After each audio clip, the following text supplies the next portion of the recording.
Welcome to this afternoon's Monday, the 14th of December, Mindset Monday. It's all about how to fail. No, wait, how to fail to fail. So the idea is, if you want to learn how to make a success of your life through failure, then join us for the next hour on Mindset Monday. It's time for a show on Relax Radio. It talks about me and you. It's time for a show on Relax Radio. It talks about me and you. So listen to us here 24 hours and let the happiness come to you on Relax Radio. Tune in to Relax Radio.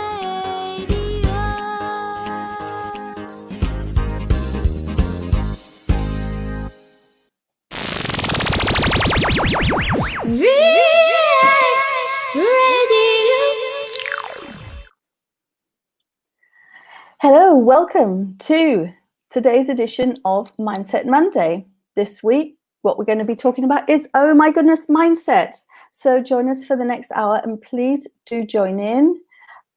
Send us, you certainly can send us messages on Facebook, on YouTube, and on Twitter. I received those here in the virtual StreamYard studio. And today it's all about failing to fail. Now wait, that's a bit odd. You fail to fail. Wait a minute. Does that mean that you don't succeed in failing? Or does that mean you have to fail in order to fail? But what if failing was actually a good thing? What if by failing you actually made progress? That is what we are talking about here on Mindset Monday. How to make progress by failing. So welcome to this wonderful community radio, Relax Radio. There's more and more and more on the station, the radio vision all the time. You can join us on YouTube, on Facebook, on Twitter and other places. And there's so much in the programming ever increasing. So please do join us as often as you care to. So today, how to fail to fail. How to fail to fail. You fail to fail. That means you don't succeed in failing, of course. How? Now, we're going to talk about this. It's actually going to go on for 2 hours in a way, because we're going to talk about this in Happy Maths Hour. For my second hour, we have the Happy Maths Hour. We're going to be talking about, it's all about the mindset with respect specifically to maths. So please come and join us for that in just under an hour's time, myself and Tony Bearden. And we will be talking about the one thing that the vast majority of people on this planet have failed to do, and yet have made progress as a result, and ultimately did not fail, ultimately succeeded. And now Tony's going to be talking about this with respect to maths, and I'm going to just start off. I'm just going to mention it. Fortunately, most of us can walk, but we'll be able to walk the very first time we attempted it. Well, I don't know about you, but I certainly couldn't. And that just goes to show that we have what it takes to succeed in spite of adversity, in spite of failure, where failure doesn't even faze us. And I've got some wonderful stories here for you today.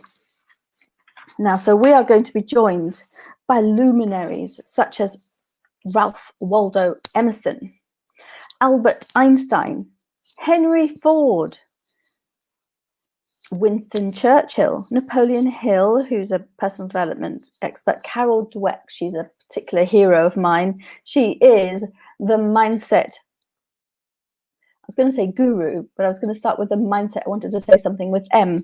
She's the mindset, Madonna. She's just, she's the person that's done all the research about it. Theodore Roosevelt, more Albert Einstein. Who else have we got? Vivian Green. I don't actually know who Vivian Green is. Maybe I should. Please tell me. Send in a message. Oh, right. We've got a message. We've got one comment. Oh, congratulations. Thank you very much. Thank you for your congratulations. Mark Twain. Mark Twain was very well. He wasn't actually called Mark Twain, but he's famous. That's his pseudonym. And Dale Carnegie. Who else have we got on here? Anybody else?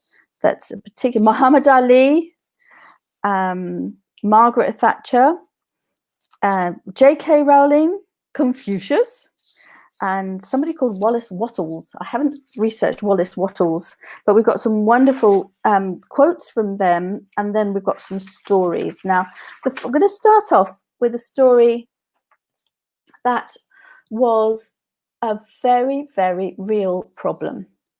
So, these days, we can navigate anywhere in the world. We can go anywhere we want, and we have equipment that can help us locate where we are. As long as we have electricity, it's even easier. But without electricity, it was still possible, or it has become possible to navigate anywhere in the world. Anywhere you want to go, you can figure out where you are. This wasn't always the case. Although before, let's call it, I don't know what, the Western world, the people, let's say the Europeans maybe, were working out how to navigate. In the meantime, the Polynesians and the Vikings had already, conquered, had already discovered the Americas well before the Europeans, and without these navigational devices. I don't actually know how the Vikings navigated, knew how to navigate. So if anyone does know that, that'd be great. Please tell me, send us a link. And but the Europeans, and of course the Vikings were Europeans. Now, wait a minute, what's wrong with this picture? I guess we weren't asking the people from Scandinavia how to navigate, or the knowledge had been forgotten or wasn't reliable enough. I don't know. But I do know that we were looking for a scientific way to navigate. Now, we were all right with latitude, with your horizontal lines around the globe, the one that goes around the equator, and they go in concentric circles, get smaller circles as you go to the North Pole and smaller circles as you go to the South Pole. Those are the lines of latitude, the lateral lines. What we didn't have is any way of working out the longitude, which means that people navigating around the world and exploring the world, such as Columbus, they'd know where they were from how far north or south they were, but they wouldn't know how far east or west they were, which made it very difficult to pinpoint any place on a map or in the world. Now, this was a problem it was a real problem, because ships would set sail from the harbours dotted around Europe and around the world, and they disappear, never to be heard from again. Sometimes a ship might discover some stranded sailors in some remote place somewhere in the world, and they've gone ashore, but other times, too many times, they would never be heard from again. All because the ship's captains, the ship's navigators, didn't really know where they were going. It was a little bit of what we call eyeballing, a bit of a thumb in the air, finger in the air job to work out where you were going, because they knew only the latitude, they didn't know the longitude. This was such a big problem that let me see, there is an actual act of Parliament called the Longitude Act, and this was in the Parliament in England, and this was in the 1700s, and it was a really, really, really big problem. So the Americas had been discovered and people were sailing all around the world, but they didn't really know, unless they had a visual sighting of land, they didn't really know where they were. Not really, really, really, really.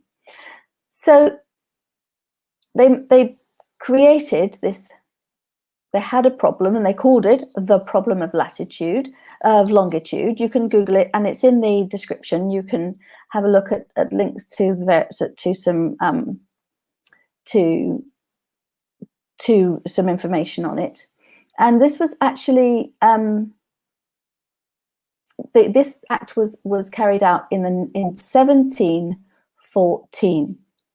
So 6 years had gone by, more than 6 years, and this gentleman from the north of England called John Harrison had been working, who was a shoemaker, but he ended up, a carpenter, I beg your pardon, he was a carpenter by trade, but he was fascinated by clocks and he decided, he taught himself how to make clocks, and he decided he wanted, by the way, the 1714 Longitude Act included a very juicy sum of money, more money than anyone needed to live in those days. I think it was about £10,000, but that was like loads, and that was like millions, equivalent of millions of pounds these days. So John Harrison, Mr. John Harrison, thought, well, I like that idea. Let me put my mind to work and solve this problem. So he came along and he presented a clock that he'd attempted. He called it the H1, like Harrison 1. And he tested the clock on a river, and then finally decided to bring it to London in 1735. Now, he started working on this in 1720. The Act of Parliament was put through in 1714. So he started into this project 6 years after the Act of Parliament, and 15 years later, he brought his first attempt to London to present it to the London scientific community. Well, they wanted to test it. So what did they do? Now, I want to just say here that although Mr. John Harrison Mr.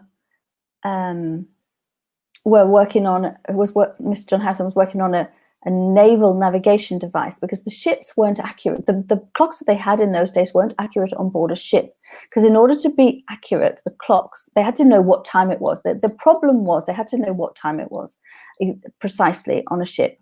And because ships moved, the clocks were not accurate.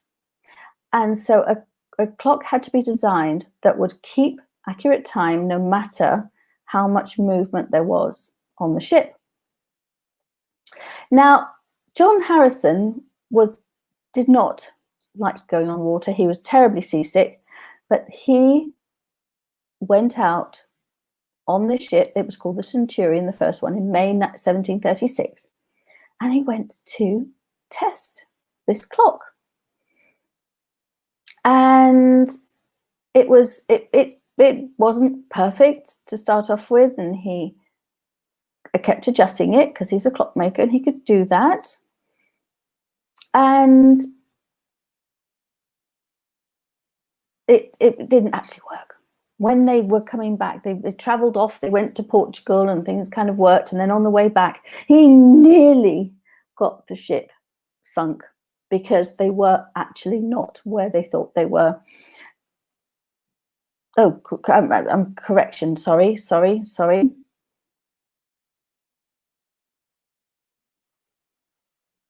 He actually identified that they were in danger. It was his H1 clock that identified that they were in danger because they'd gone too close to some rocks, some headland. Okay, the problem is that they decided, well, they decided they wanted to pursue this clock. So they gave him some money, a little bit of money, and he went on with H2 and H3. And then finally, in 1751-52, he came up with a C clock, called H4, which is still working today in Greenwich, in the Naval Museum. You can go and see it. But then what happened is they refused to pay him his money. He wasn't a lord, he wasn't anyone of any significance, even though he had spent 30 years of his life developing this clock. They weren't prepared to pay him his money. So the story is longer than that, and it goes on and on. But the point is, he didn't give up. The point is, he kept improving his design again and again and again. He actually solved the navigation world's biggest problem by persevering, by failing to fail. You only fail when you stop, when you give up. You only fail when you give up. And I will tell you what happened at the end of the story straight after the break, which I will, here we go. Straight after the break, we will find out what happened at the very end of the story for John Harrison and his H4 clock. It's time for a show on Relax Radio. It talks about me and you. It's time for a show on Relax Radio. It talks about me and you. So listen to us here 24 hours and let the happiness come to you on Relax Radio. Tune in to Relax Radio.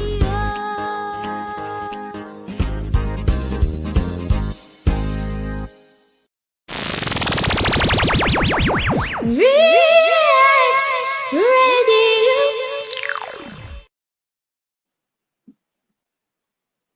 Welcome back to Mindset Monday with myself, Caroline Ainslie, on the wonderful Relax Radio, community radio, here to give you some positive experiences. Some, hopefully, the Relax Radio has lots of wonderful programs, both in Bengali and in English, and our intention is to improve your life one program at a time.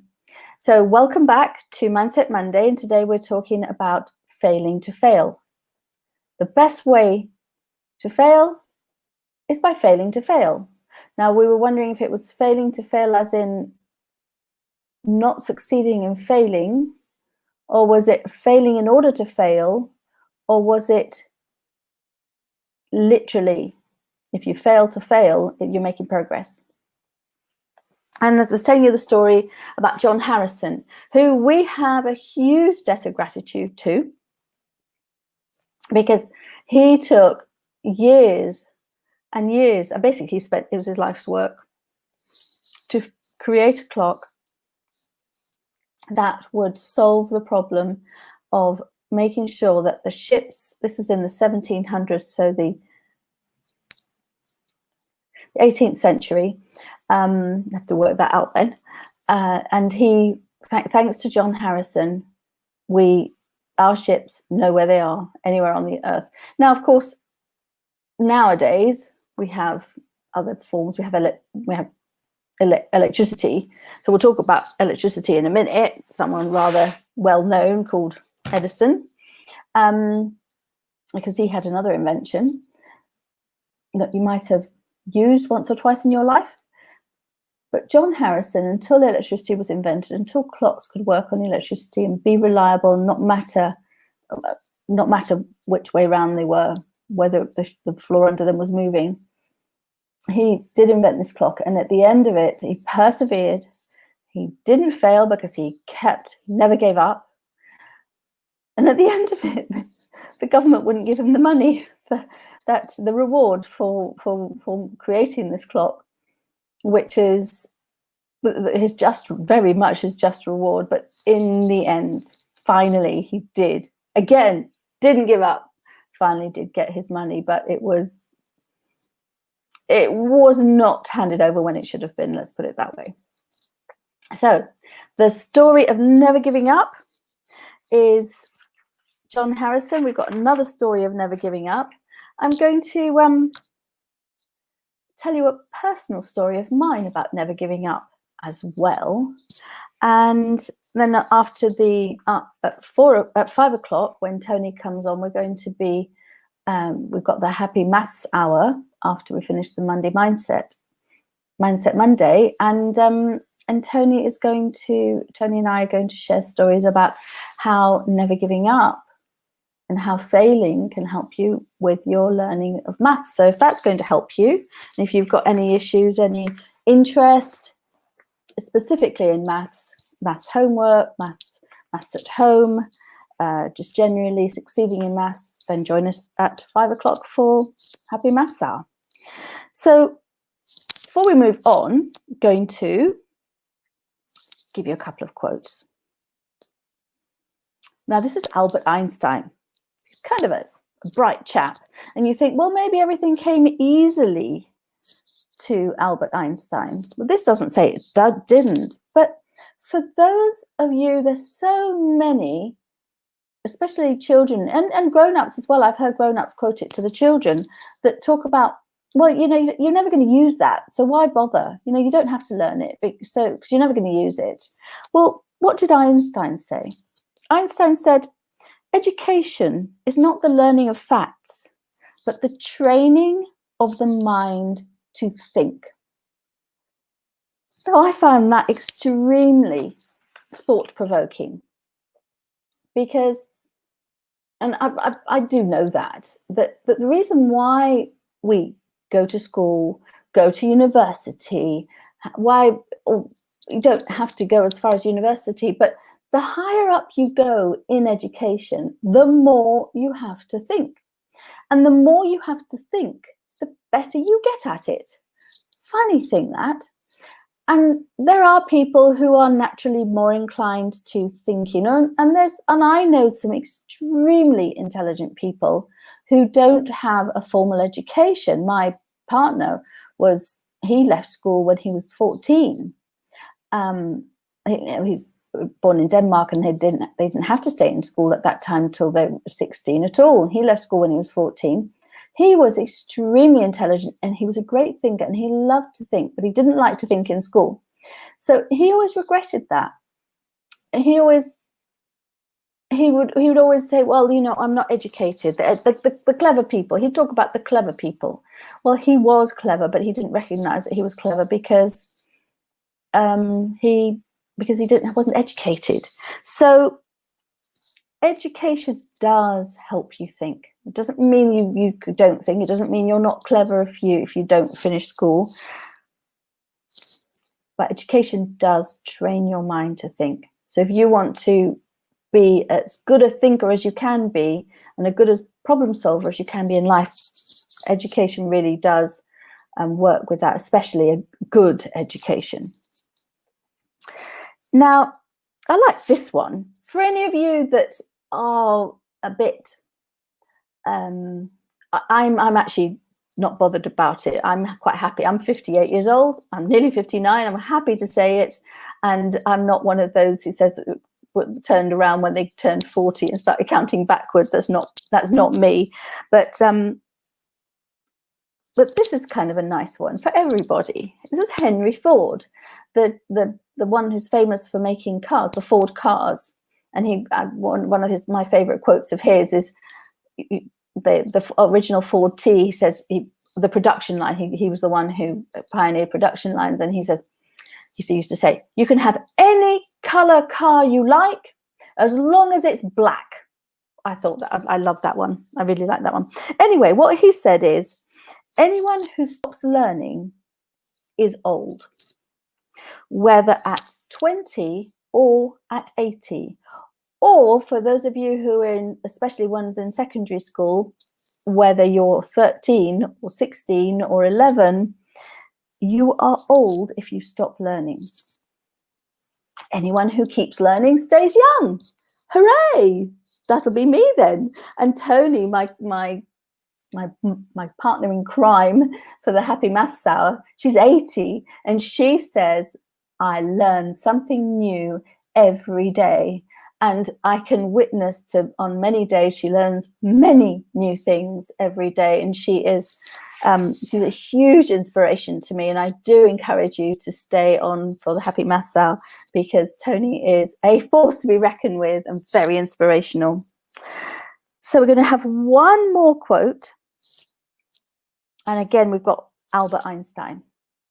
I think this is very, very powerful. Now, this is that moment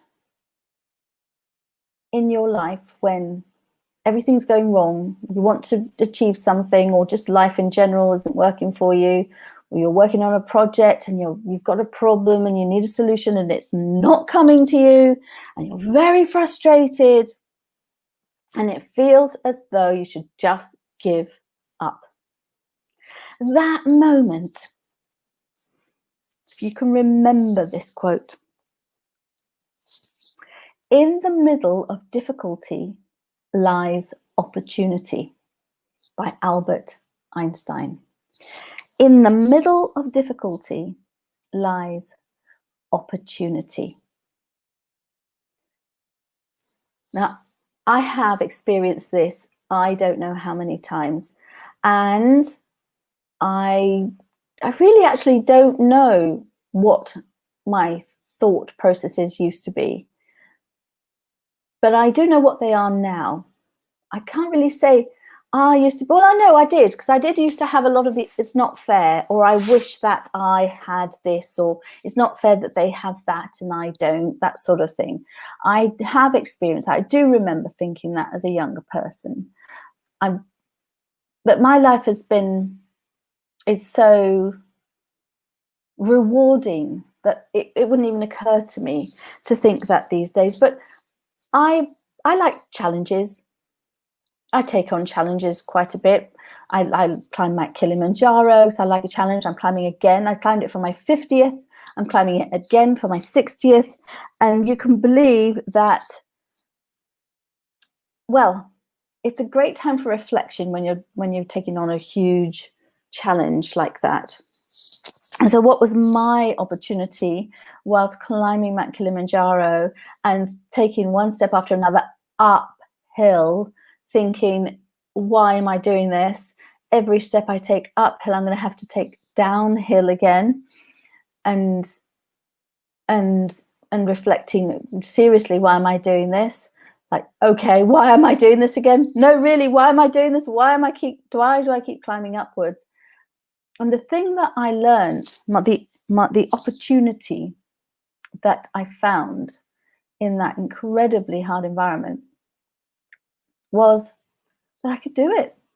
That actually, seriously, perseverance and determination paid off by getting me to the top of that mountain, together with the team that was there. I mean, I couldn't have done it alone, good grief.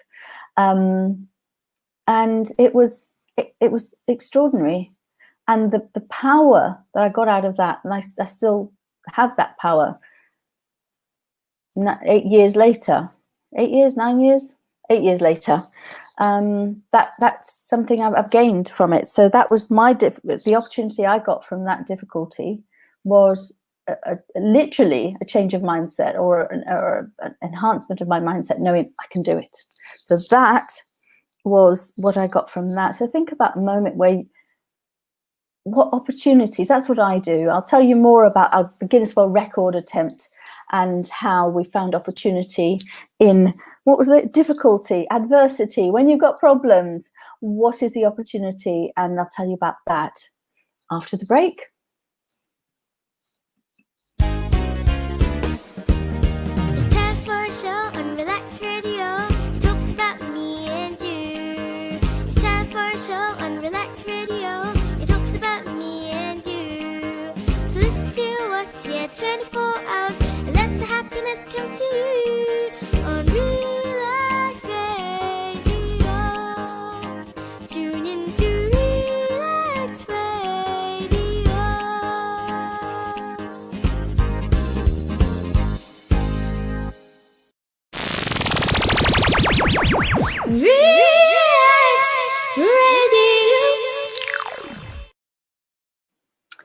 Welcome back.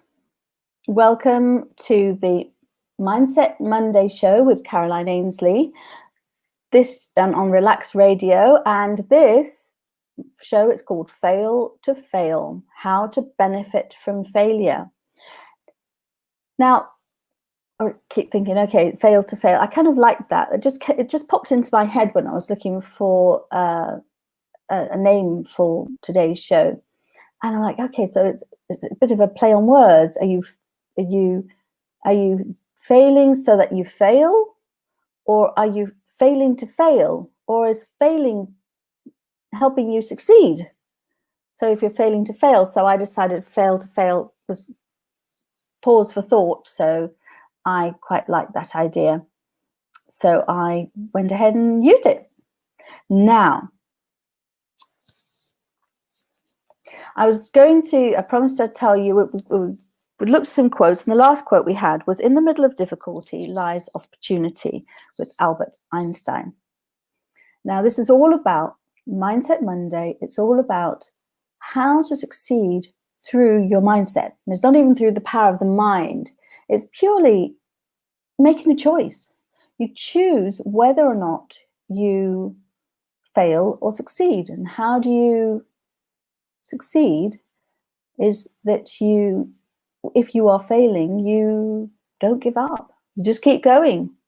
And we'll come to a story of someone who really did that. Again, has had an impact on all of our lives through keeping going despite 10,000 failures. You might have heard the story, someone who failed 10,000 times before he invented something. My story that goes with in the middle of difficulty lies opportunity was, we'll have the happy maths hour at 5 o'clock, and that is my passion. My passion, my vision, my mission is that every child on earth should love learning and enjoy mathematics. So I'm always looking for ways to reach more children. So we have the global maths lesson, where we have thousands upon thousands of children all around the world doing the same lesson on the same day. We'll be doing that at the end of 2021, September, October 2021. So we'll tell you all about that on here when the time comes. And one of the things is Guinness World Records. So I like my Guinness World Records. And every time I do a Guinness World Record, I'm raising money for Matea for education in Africa.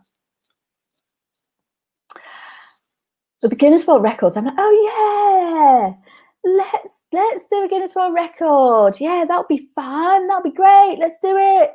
And I got people involved. We came up with the idea of making this massive, ginormous, enormous, humongous pyramid made out of balloons.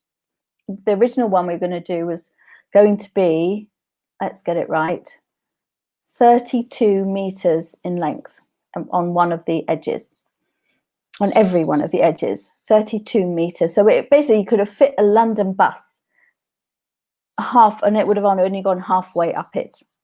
And oh my goodness, we didn't actually have a clue what we kind of knew what we were doing in a way, but nobody had ever done what we were attempting outdoors, because we didn't have a venue big enough to do it indoors. So, oh yes, I decided we'd be optimistic. I'm like, okay, so we're going to have overcast, cool weather on June the 30th. Overcast, that's in the Northern Hemisphere, so it's summer. Overcast, cool weather, no wind, no sun, and cool temperatures. Jolly good, perfect. That would be the ideal situation for us to create this world record. Well, it didn't quite work that way. We had strong winds, we had a hot sun, and we had this marquee that we were we'd spent all night long inflating balloons and putting making the shapes and putting them in the marquee so we could build this giant pyramid. And we were still inflating, we were still preparing that morning, and the sun was out, and someone came and ran to get me, and they said, Caroline, come and see this quick. I'm like, oh dear, what's going on?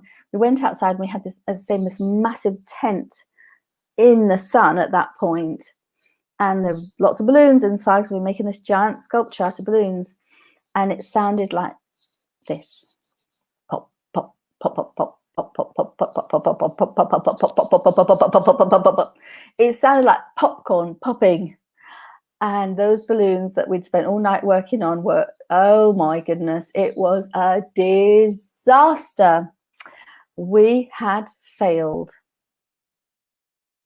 Well, there was no chance of us winning the Guinness World Record. We weren't going to be able to build the giant structure that we planned. So what we did is we made the best of what we had, and we built 1/4 of it. And it took all the balloons we had to build this 1/4 of it because they kept popping. So, and then it was windy and this and that and the other. So we had a lot of difficulty, and we were right in the middle of this difficulty. And people kept saying, you know, coming up to me, oh, this is terrible, this is terrible, this is not working. And I was like, all I was thinking, well, at first it was like, oh no, and then it was just, let's make the best of it. We're going to build something, and it'll look, it'll look good. People don't really know what we're building, and yes, we're not going to get the Guinness World Record, but we are going to have a jolly good day.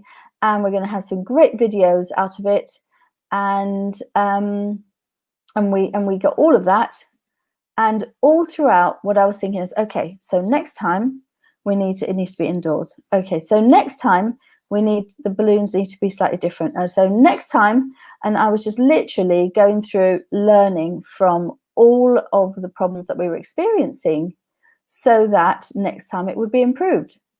Well, I tell you what, next time, it was better, but we still didn't get it the second time around, I have to say. We did not get it the second time around, but we did get it. We did get it the third time around, thanks to the pictures, thanks to the publicity that we had.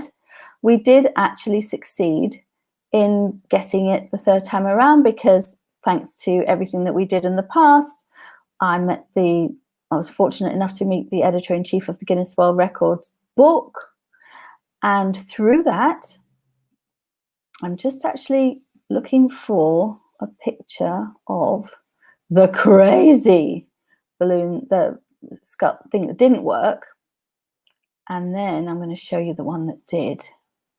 So we've got that one there. Whoopsie, not that one.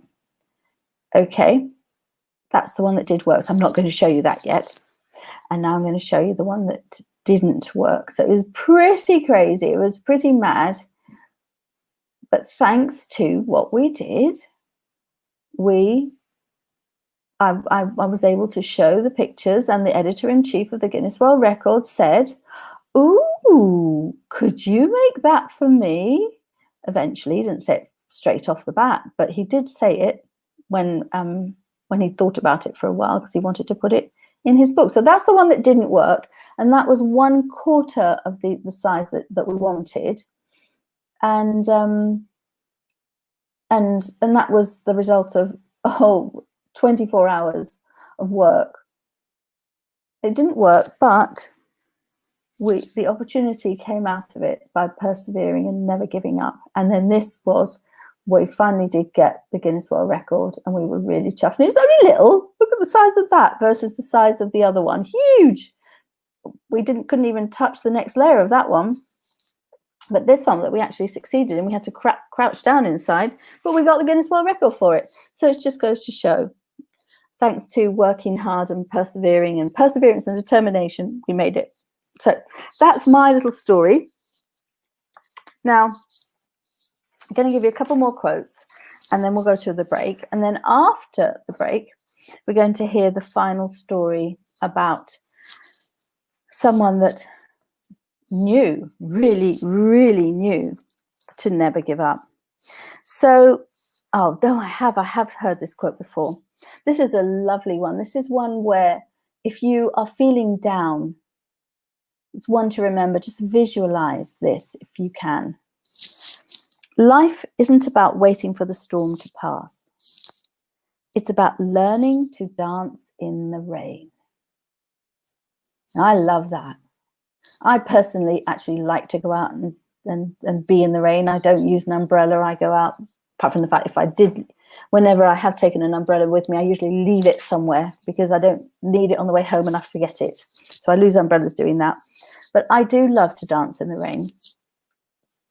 And if you can, even if you don't want to actually dance in the rain, just imagine yourself being free, dancing in the rain, and not hiding under something safe while the storm is there. Go out and dance in it. Obviously, not if there's lightning, okay? If there's actual danger, don't do it. But if it's just a lightning-free storm, it's not a thunderstorm, please do dance in the rain.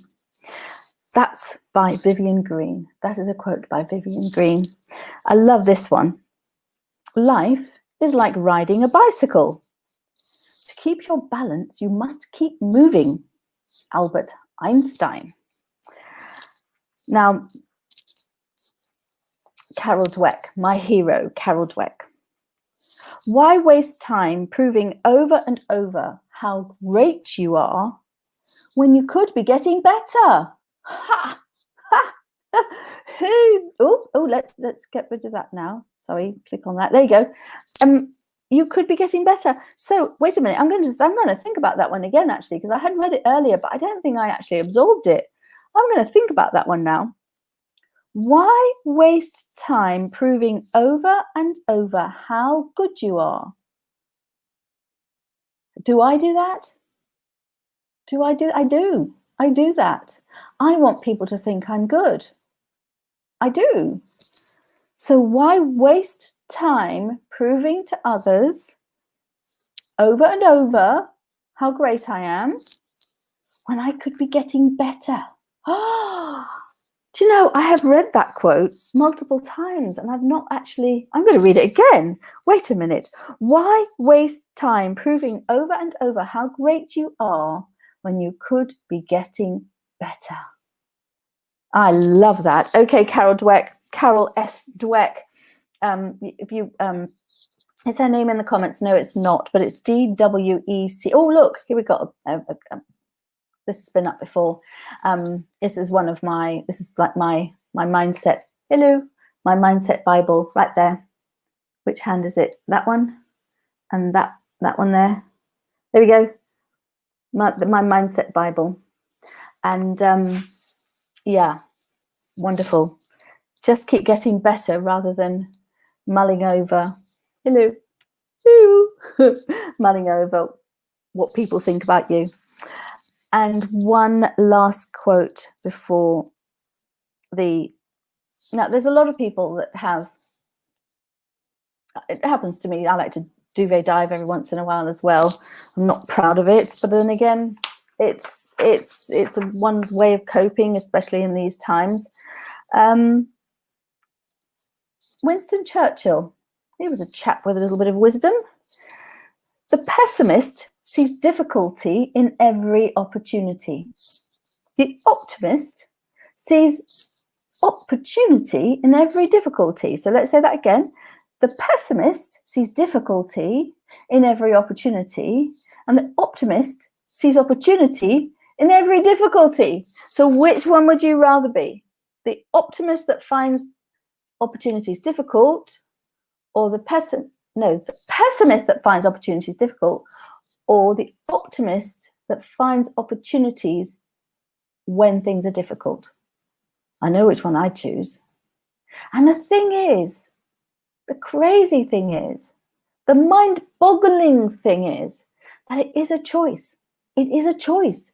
You can choose to seize opportunities or see opportunities in difficulties, or you can choose to that's wonderful, to find the difficulty in every opportunity. You get to choose which one it is. Dun, dun, dun. So it would be A or B. You get to choose. after the break, we've got our final story about someone who I'm sure most of you have heard of. You've certainly availed yourself of his invention, or if you're listening to this, you have used his invention, and we'll deal with them. We'll hear about all about that straight after the break. It's time for a show on Relax Radio. It talks about me and you. It's time for a show on Relax Radio. It talks about me and you. So listen to us, yeah, 24 hours, and let the happiness come to you on Relax Radio. Tune in to Relax Radio.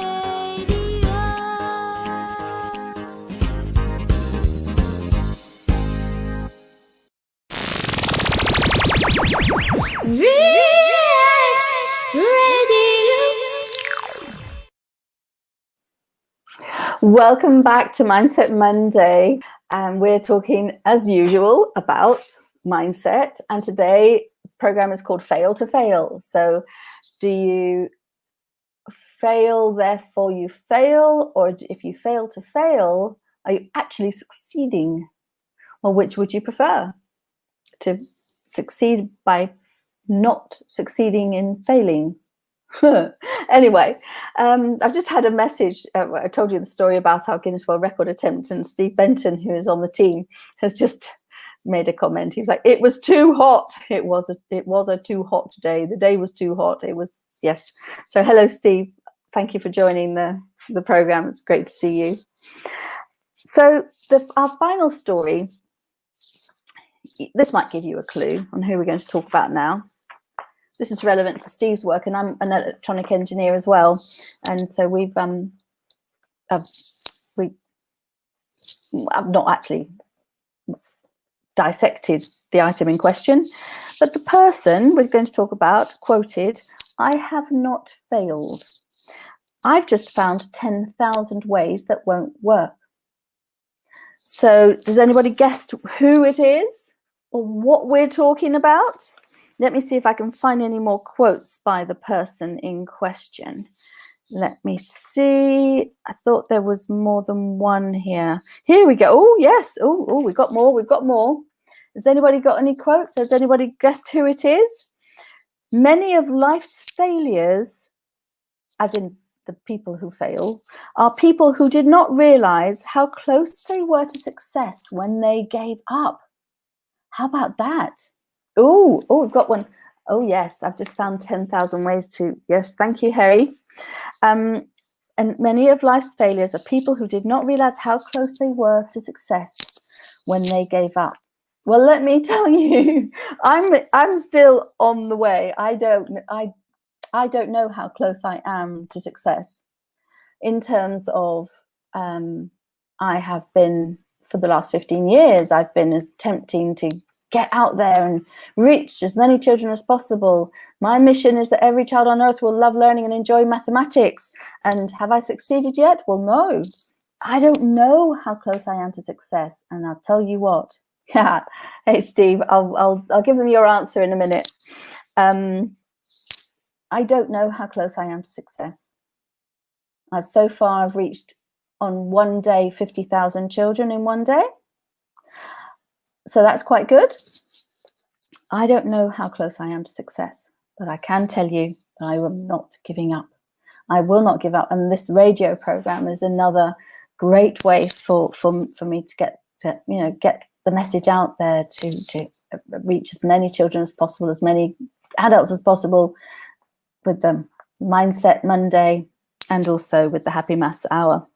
And then the final quote from this same person. We've had one answer so far of who we think it might be. I think he's pretty sure he knows what it is. Oh dear. So this is an answer to people who say, like my beloved partner, he used to say the clever people, talk about the clever people as though he wasn't one of them. He meant the educated people, because he left school when he was 14. This person, our mystery person, oh no, that's not the one. Okay, Albert Einstein said, "It's not that I'm so smart, it's just that I stay with problems longer." Now that is actually a really strong key to learning. It's not that I'm so smart, it's just that I stay with problems longer. So you persevere. Perseverance and determination will help you work it out. We're back to the education, helping you to learn to think.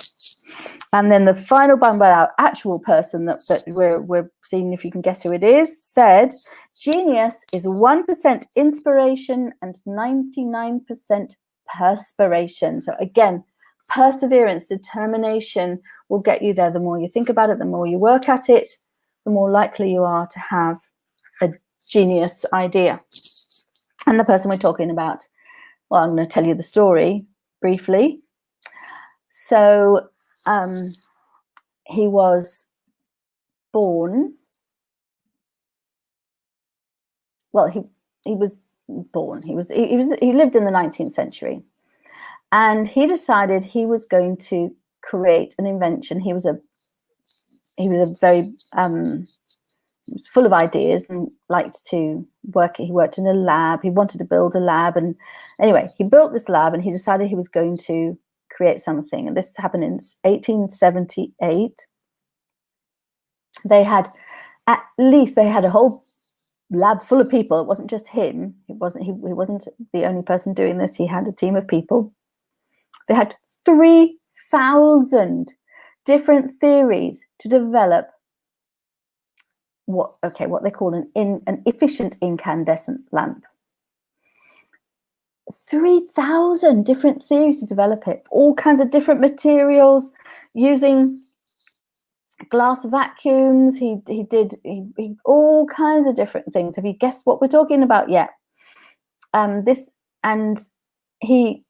spent years and years and years on, 2 years, I beg your pardon. They spent 2 years on this. And actually in January 1879, he built his first high resistance incandescent electric light. Now, this is the man that said, what did he say? Oh dear. That many of life's failures are people who did not realize how close they were to success when they gave up. He didn't give up. And thanks to him, you can see me right now, because it's dark in this room. If it weren't for these lights, you wouldn't be able to see me at all. And that wasn't the only invention that he made. And then his colleague, one of my heroes, Tesla, and Nikola Tesla, he was another one who didn't get as much fame as Edison, but he certainly made loads of inventions, and he was very successful in terms of creating inventions. And so yes, the name has just got as Thomas Edison. I couldn't remember his first name. Thomas Edison. And he is a huge inspiration to us all. We use that quote constantly. He didn't fail 10,000 times.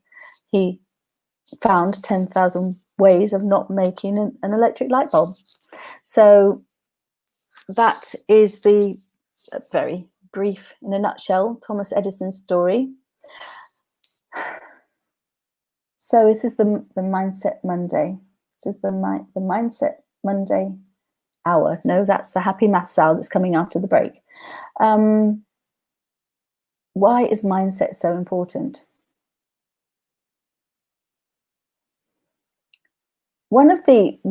How, that's another thing.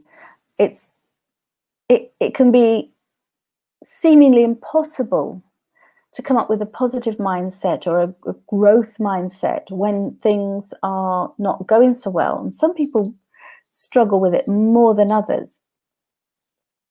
So have you got any ideas? If you've got any ideas on how to help, if you've got any suggestions. So yes, Steve Benton, it was Edison.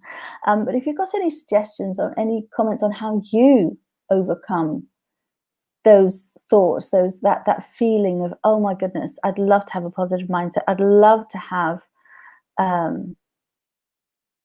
growth mindset, but right this minute, everything just seems so wrong in life that I just can't see myself doing it. And I was given a gift not so long ago. I was given a gift of writing down every day, or thinking to myself, looking in the mirror and always thinking about things I'm grateful for. I'll write down a list of the things you're grateful for and review it and keep adding to it. If things that have happened in your past, things that are happening to you today, things that you're expecting to happen in the future, things that you are honestly, truly grateful for. Because they do say that you can't be upset, you can't be cross, you basically can't have negative feelings if you're actually genuinely feeling gratitude. So if you think about something, let me kick it off. What am I grateful for? I'm grateful for this radio program. I am seriously grateful for this opportunity to spread the wisdom that I have gained over my 58 years on this planet, and the secrets that I have learned that I know work. And I'm really grateful for the opportunity to do this, and I'm grateful to you for being here and listening. And that's one example of something. Gratitude attitude, yeah, the gratitude attitude, boom, boom, boom, boom, gratitude attitude. That's Harry. Sorry, doing the comments there, and it's so true. And this is Relax Radio. We've taken the negativity out of relax. There's no X in relax. So we don't have any X's on our markings or anything like that. It's that's for those of you that believe in God, you're different types of different gods depending where you are in the world.